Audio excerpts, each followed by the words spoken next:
Cowboys Don't Cry, Chapter 7 by Marilyn Halvorson.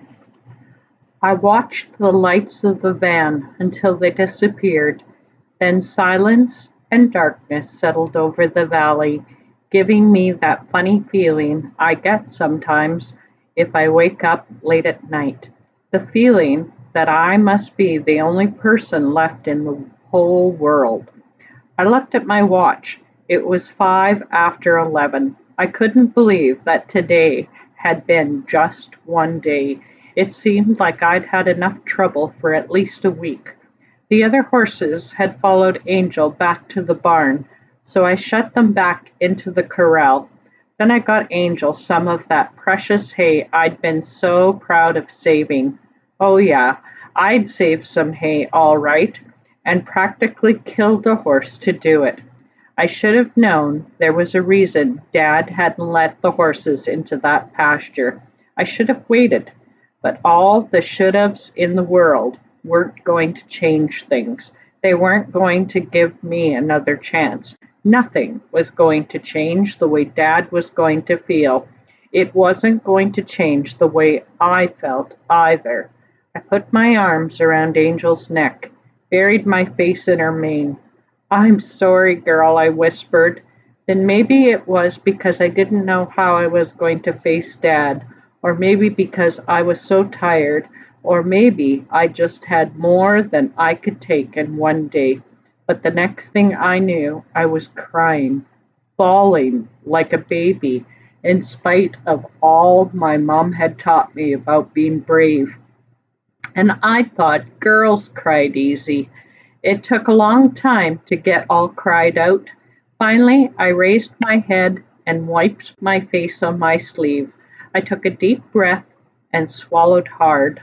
I could taste salt. They say that tears are salty, but then again, so is horse sweat. In all the stories I've read, crying's supposed to make you feel better. Well, it doesn't. It just made my sore ribs ache and left me feeling kind of drained and cold. Even leaning against Angel's warm body, I was shivering. It may have been the beginning of summer, but this was Alberta. I knew if I didn't lie down soon, I was going to be out on my feet, so I thought about going to bed. But I knew I wouldn't sleep, so I grabbed a horse blanket and bedded down in a corner of the stall to wait for Dad. I would rather have waited to face a firing squad than to have to tell him that I'd probably destroyed that horse, Mum's horse. I was wrong about not sleeping. The next thing I knew, I was waking up, cold and stiff and confused. At first, I thought I was in bed and the radio was on.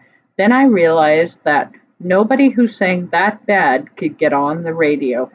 I hadn't heard Dad sing "Me and Bobby McGee" for a long time. He must either be pretty drunk or pretty happy.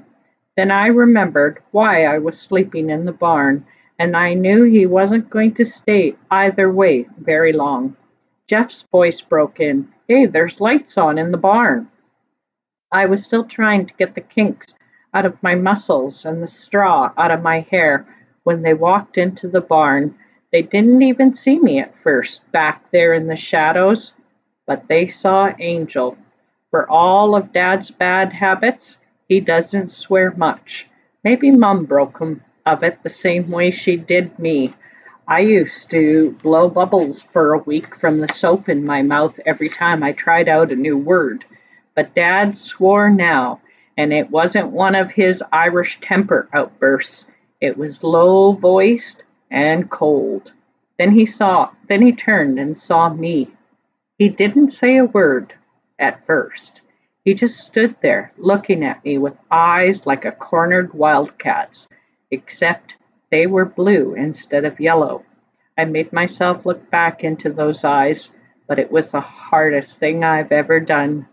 We were running out of hay, so I let the horses out, I said. I was surprised at how steady my voice sounded. I sure didn't feel steady. She got tangled up in an old falling down wire fence that I didn't know was there. I almost added, "I'm sorry," but something stopped me. I don't know what. Maybe that famous Morgan pride.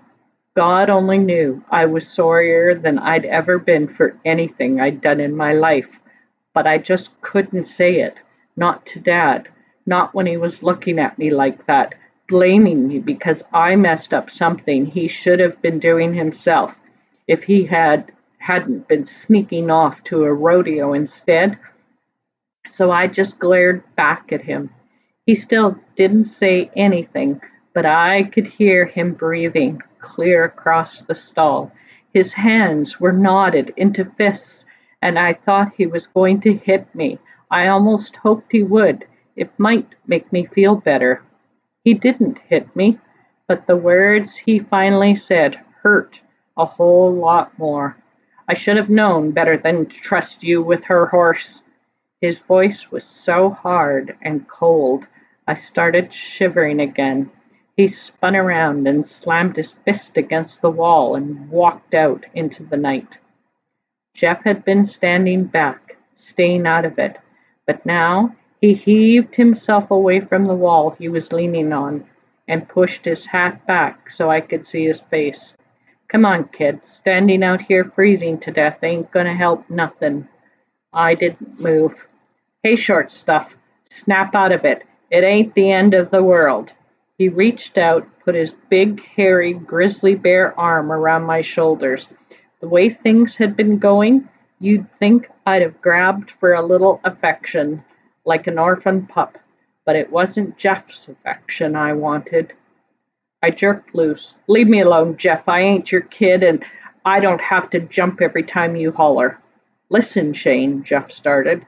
His voice sounded like he was talking to a spooked horse. Listen to what?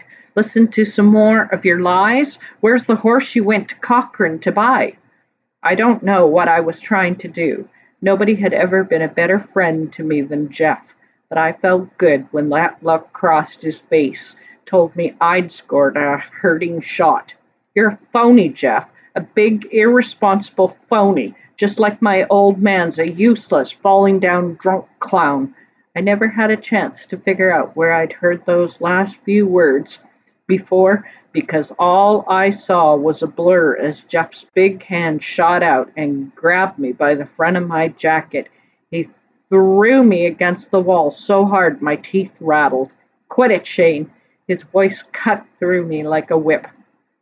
Time seemed to hang frozen as he stood there, towering over me. Slowly, I looked up, trying to read his face. Most of the anger had already faded.